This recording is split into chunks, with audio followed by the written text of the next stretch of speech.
Fala galera que já é inscrita no Pautas e Táticas, ou você que vai se inscrever assim que o vídeo acabar, vai deixar seu like, vai hypar o vídeo, vai compartilhar com os amigos e deixar seu feedback aqui nos comentários.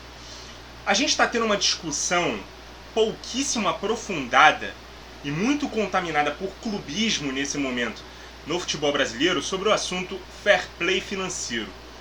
E não só por não ser um especialista em finanças do futebol, mas principalmente por também não querer parecer clubista, eu relutei muito para falar sobre esse assunto por aqui. Mas eu acredito que seja uma pauta interessante para trazer para debate e eu tenho uma opinião sobre esse assunto. Então por que eu vou guardar só para mim?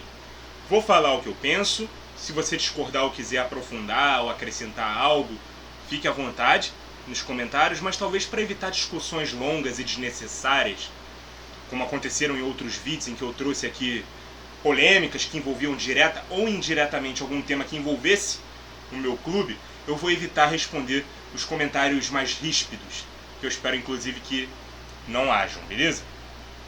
Primeiro de tudo, não existe um modelo único de fair play financeiro no mundo. E a motivação para que as ligas e confederações que aderem a esse tipo de controle criarem regras quanto aos gastos das equipes foi principalmente manter os clubes saudáveis e evitar que a irresponsabilidade de donos e dirigentes acabem levando esses clubes à falência. Ou seja, ela fala muito mais sobre quem tem menos do que sobre quem tem mais dinheiro. Basicamente, são regras criadas para evitar que os clubes gastem mais do que arrecadam. Traçando um paralelo com a nossa vida pessoal, se você recebe 3x de salário, você não vai gastar 4x por mês. Porque se você não tiver dinheiro para pagar todas as contas, você vai sofrer punições por isso.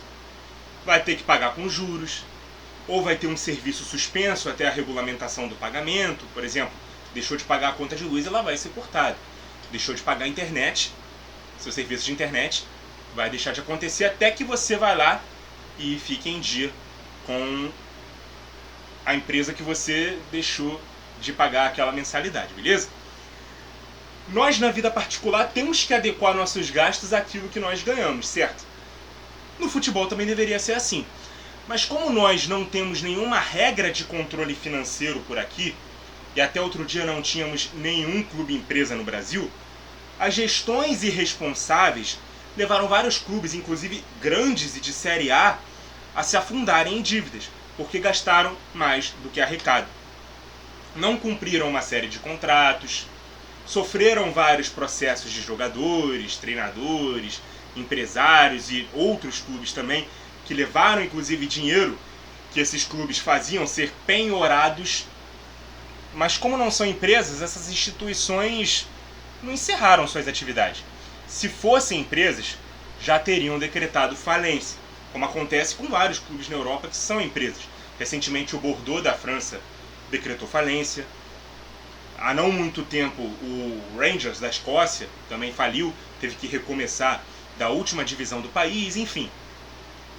Exemplos aqui no Brasil não faltam de clubes que tiveram gestões muito irresponsáveis e que inclusive isso os motivou a aderir ao modelo SAF, que é uma lei aprovada desde 2022 que desvincula o futebol do clube associativo, tornando-o uma sociedade anônima do futebol, que é a sigla que define a palavra SAF.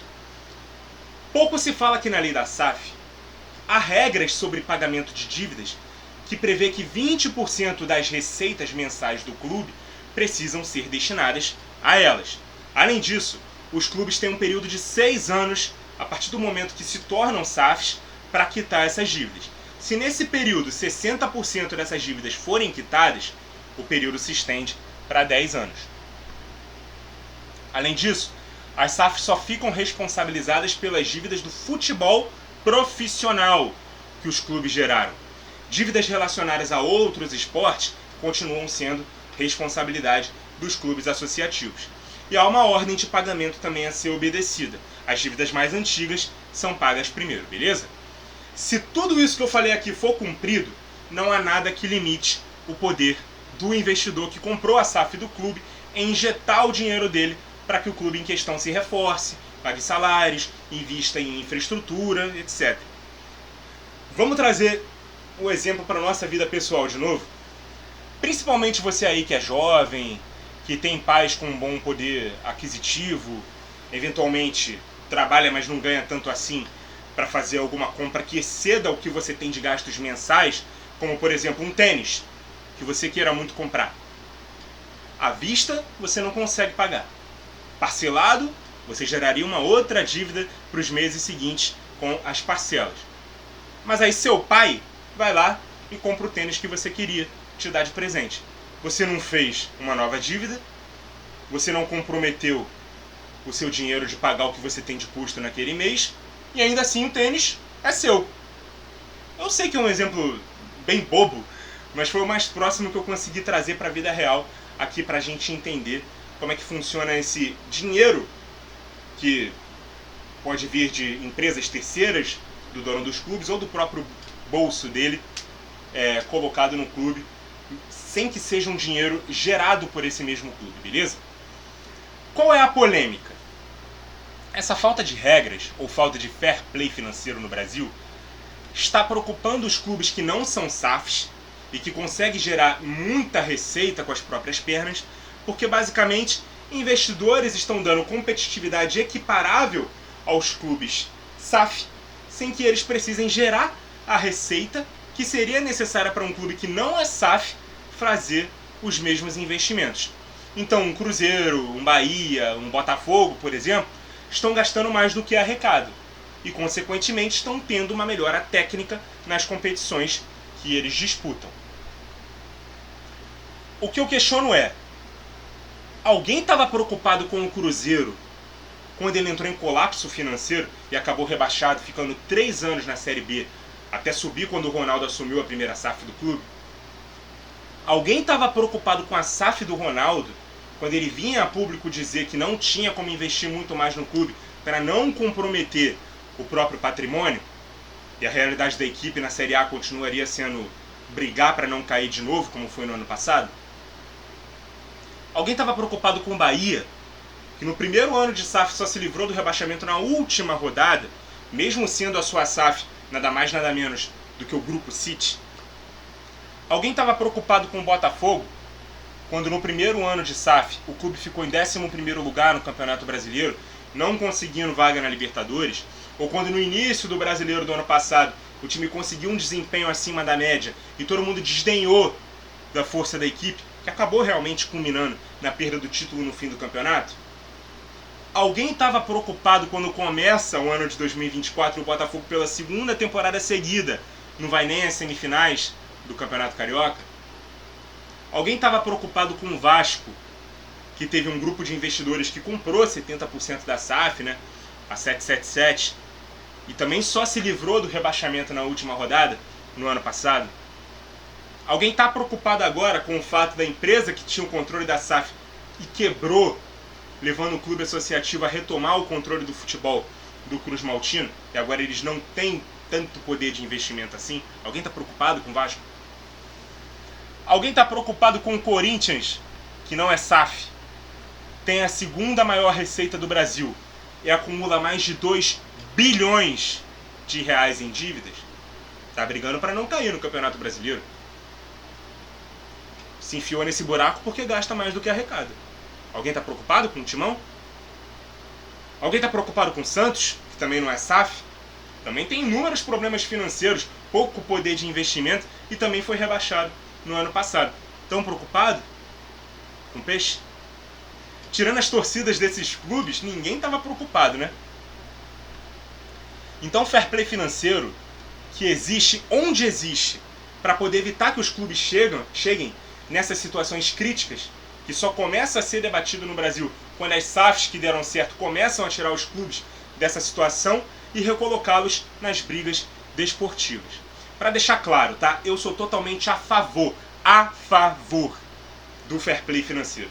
É super importante que todos os clubes sejam responsáveis e estejam saudáveis para que eles façam gestões que não quebrem as equipes novamente. Inclusive, uma vez que os clubes que sejam SAFs, eles podem quebrar, tá? Se os clubes associativos não quebram, os clubes empresa podem decretar falência. Inclusive uma gestão irresponsável de quem tem o controle da SAF precisa ser punida também.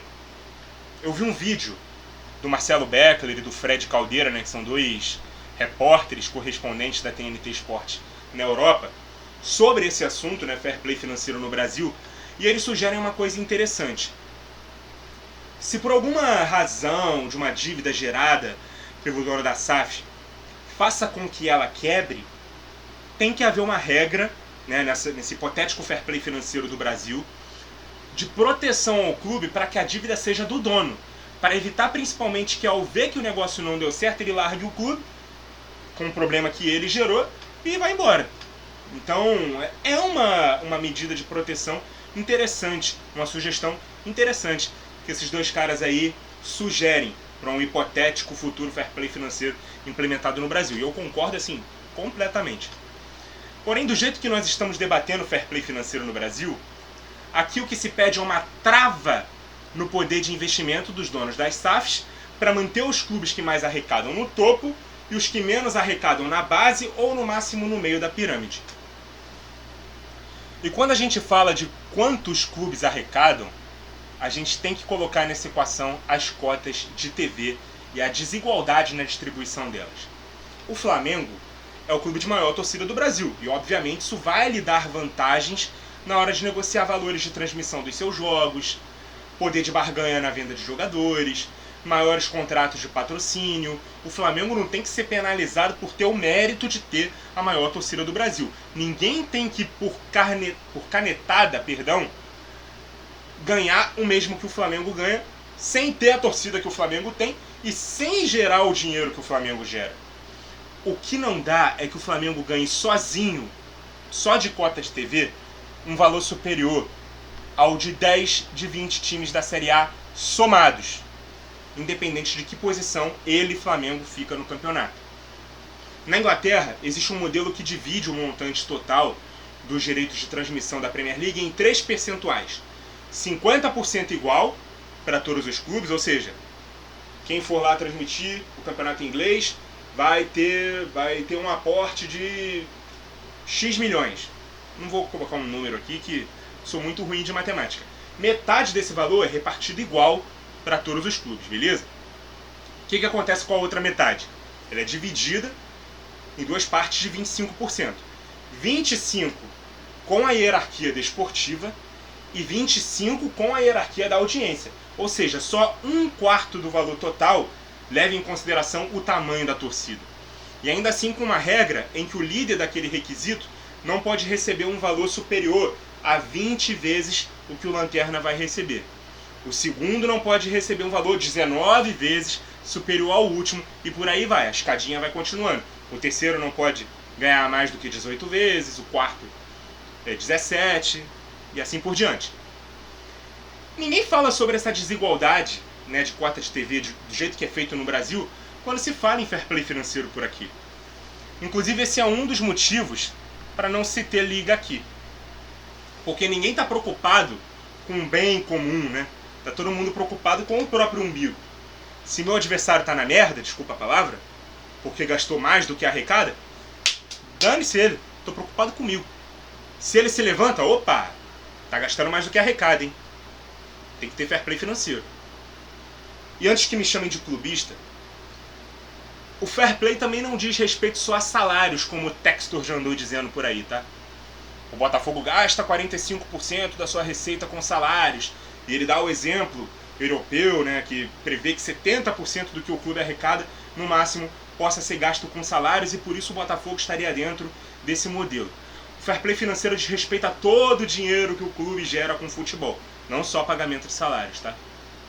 Todo o dinheiro que gira, estádio, reforços, contratações, pagamento de funcionários, tudo que vem do futebol, o clube pode gastar 70%. O Botafogo gasta 45% com salários, beleza. Mas e o resto ali do percentual? Tem que ser colocado nessa conta também. Beleza?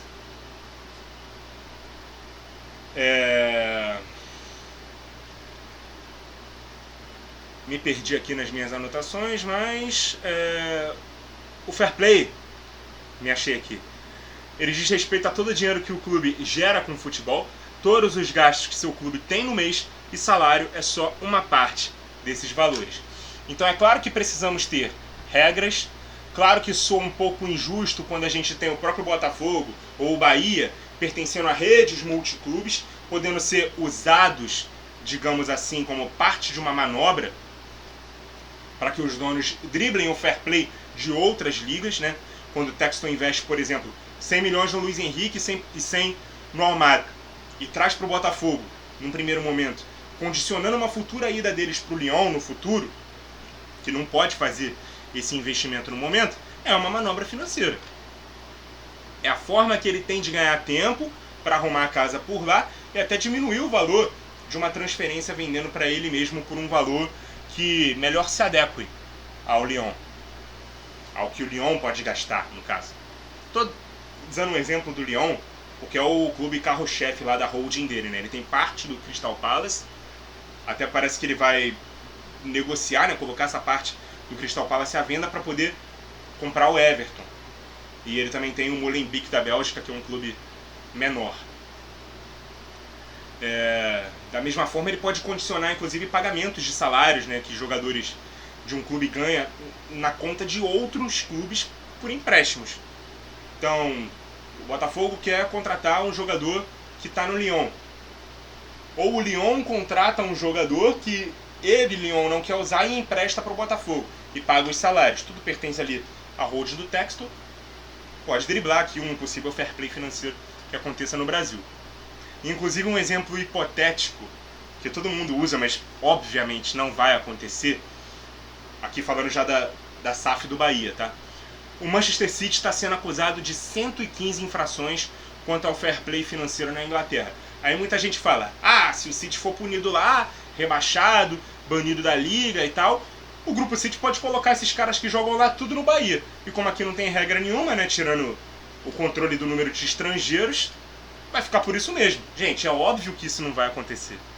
Até porque dependendo das punições que podem envolver ou não contratos desses caras, eles podem simplesmente não querer vir e rescindir seu vínculo com o Manchester City.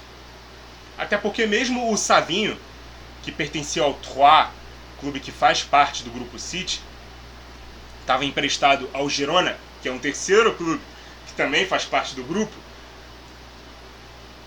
o City teve que pagar pelo contrato, pelo vínculo que teve o Savinho. Então o Savinho estava no Troyes, mas para ele jogar no City, o City teve que pagar o Troyes para poder trazer o Savinho.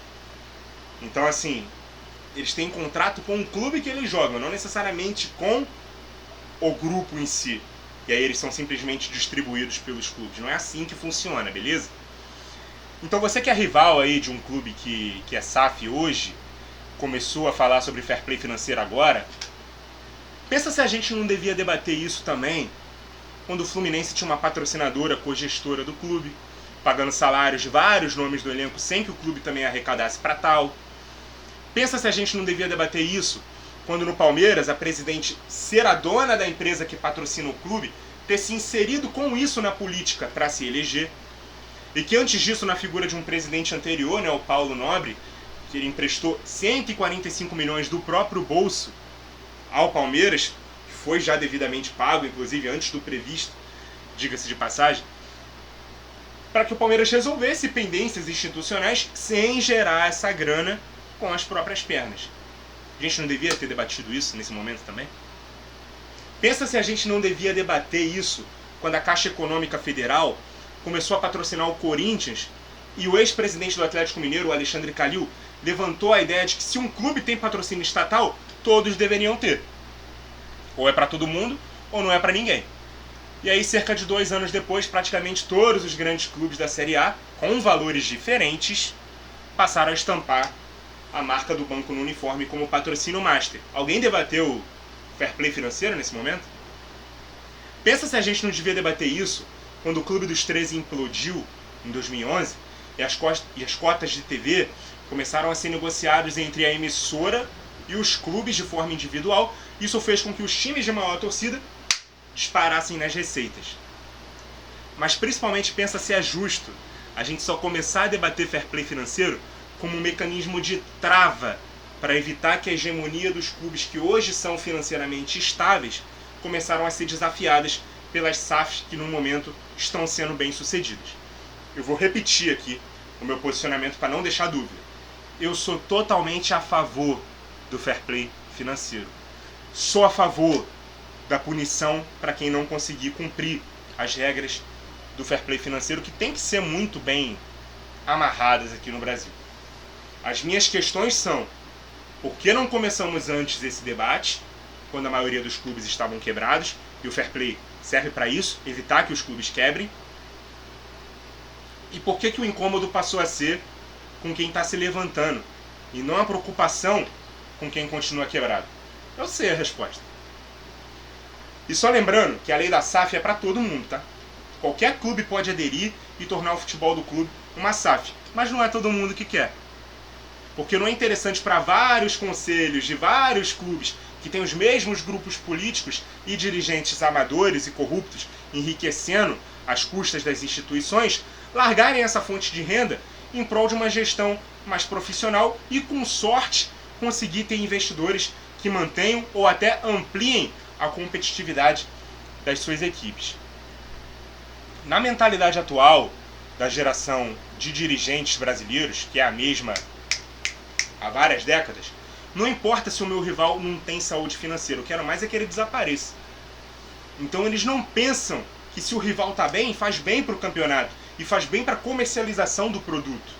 Eles não pensam em criar uma liga, porque quem ganha mais no modelo atual não cogita a possibilidade de reduzir de 100% para 25% os seus ganhos, né, do valor total de cota, com base unicamente em tamanho de torcida, porque eles não vão abrir mão de parte do valor que ganham agora para ver outros clubes ganhando mais, tornando a liga mais competitiva, para que todos possam gerar ainda mais dinheiro, vendendo o campeonato para todas as partes do mundo. Você vai ganhar um pouquinho aqui agora, um pouco menos agora.